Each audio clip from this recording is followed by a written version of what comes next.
Hello বন্ধুরা, কেমন আছেন? আশা করি ভালো হবেন। আমিও ভালো আছি। এই যে আজকে বৃহস্পতিবার ছিল, ভালো দিন। 15 আগস্ট আছে আবার। তারপরে এই যে আজকে পুজো দিয়েছি। আমাদের ঠাকুরমশাই বললেন আজকে লক্ষ্মীবার, বলে ভালো দিন, বলে রান্নাঘর থেকে এইদিকে ভালো হবে দেখে এই তো পুজো দিয়েছি। এই সব বাসন কুসন রয়েছে, কিছুটা সরিয়েছি। এই যে পুজো দিয়েছি। হ্যাঁ বল। এই যে এখানে কিছু রাখছি মিষ্টি জিনিস, এই দেখুন সব পিঁপড়ে ধরে নিচ্ছে। এই যে প্রসাদ করেছিলাম, একটু সিন্নি, সামান্য ফল কুচি। এই যে দেখুন পিঁপড়ে লেগে গেছে, ও সব চাচ্ছি।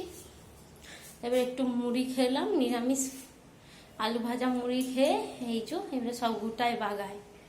আর ভাল লাগছে না, সকাল থেকে এমনি শরীরটা ভালো না, শরীর খারাপ খুব ছিল। দিয়ে এই যে সব পুজো পাঠ দিলাম। বেশ, টাটা, রাখছি। সবাই ভালো থাকবেন, সুস্থ থাকবেন।